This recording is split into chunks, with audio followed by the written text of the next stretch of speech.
You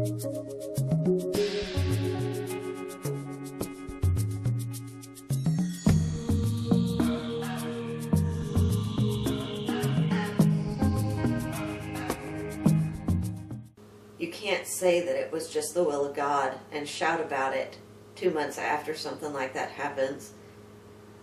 But they did.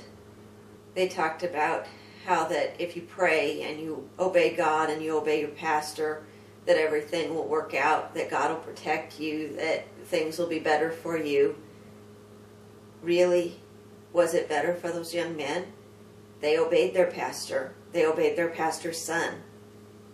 Maybe not willingly. I don't think they did it willingly, but they did what their pastor and pastor's son wanted. Was that the will of God? Was that God's protection on them? No. How could they say things like that in a service just 2 months after the charges come out against Jordan? That is beyond my wildest imagination to be able to. It just turned my stomach to think that they would say such things right this close after. And then in tonight's service, they talked about how that God had done so much healing in the last 2 months. They acted like nothing had happened in to some degree. It was like nothing had ever happened. The problem is that for those boys and for their families, no matter how much praying and shouting and talking in tongues there was tonight, there's still a grieving process. There's still hurts. Those hurts don't go away in 2 months. Those hurts take time to heal. And God will heal, but it takes time. You can't say that that's going to go away overnight. It's not. What happens to those boys when they get home and they say, I shouted, I prayed, I cried, I've done it before, and they said that God would protect me, and then this happened, and it happened again and again, and it got worse. After I prayed, after I talked in tongues, after I obeyed everything that I was told to obey, still this happened to me. And then tonight they said that I would be healed immediately. And they had tongues and interpretation twice.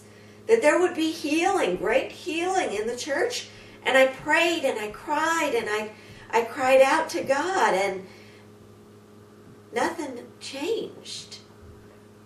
Well, it's not that nothing changed, but it takes time. But in a church like Faith Tabernacle, where it's preached that it happens overnight, people begin to lose faith after a while. They begin to realize that, wait a minute, it didn't happen overnight for me. Maybe God doesn't love me as much. It seems like everybody else is okay now. Why am I not okay? Well, other people may be asking the same question. Why wasn't it as fast for me as it was for somebody else, this healing that they said everybody had this night? I can point to times in my own life where there was a step toward healing, but healing it's not just, wow, okay, everything is good now. There will still be things that you have to deal with as a result. To say, oh wow, everything's just okay, we can just forget it now because everybody shouted. No.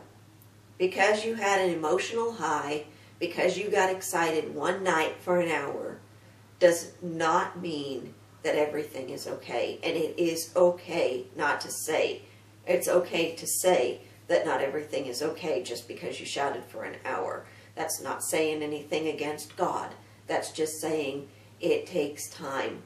God is working with me in this, but it takes time. It's fine to say that. And it's wrong of Faith Tabernacle to expect it to be any other way. After the service tonight, there were people that were very friendly. There had only been one person that was really, really rude to me, and that was a woman who came up to me during the song service and slugged me in the arm, hard enough that I thought she left a bruise. I don't think that she did, but punched me in the arm during the service as she walked by my pew. I'm sure she would say that she was just trying to get my attention, but she hurt me. And it's not the first time that I have been punched in a service like that. It's not the first time that I was punched in order for somebody to, quote unquote, get my attention. They told me that I was just sensitive because suddenly getting punched out of the blue didn't appeal to me in church. But everybody else was very friendly. So I thought, well, you know, it's probably the last time that I'll be at Faith Tabernacle. I don't want to go back. And so I took a few pictures, tried to, my camera wasn't working. I went back to see the Westberg room. Just wanted to see if I could get a picture there. And as I'm trying to figure out what in the world is wrong with my phone so that I can get a picture, Nathan Dudley walked out of an office that used to be Edwin Young's.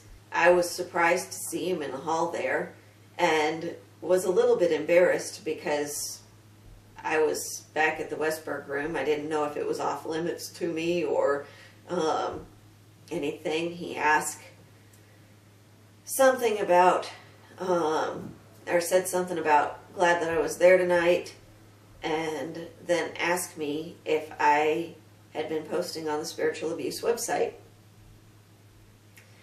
Well, the spiritual abuse website doesn't belong to me. It belongs to somebody else.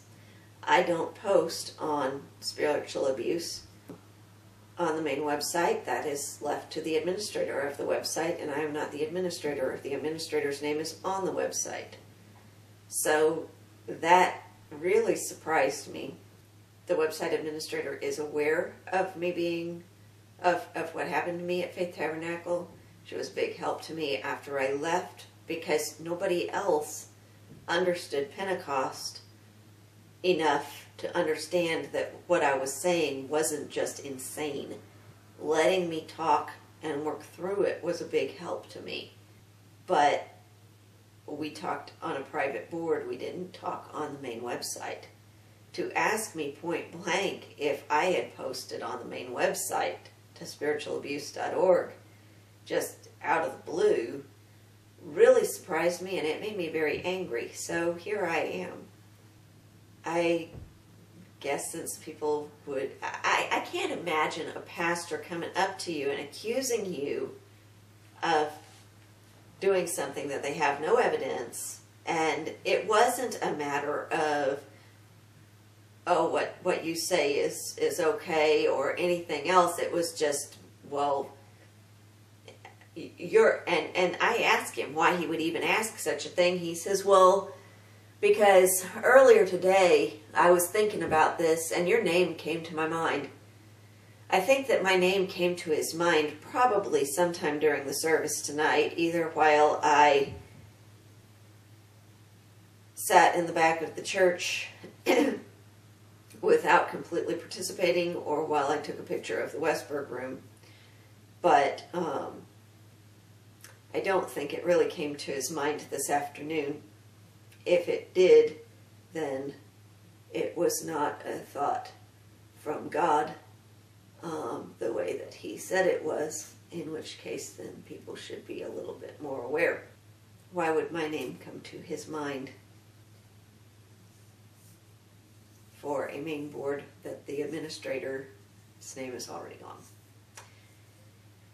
Anyway, so much for my opinion of this. Since I have been challenged and asked whether I was posting, I thought that I would go ahead and make the thought that came to his mind earlier today come true. So he won't be a false prophet now.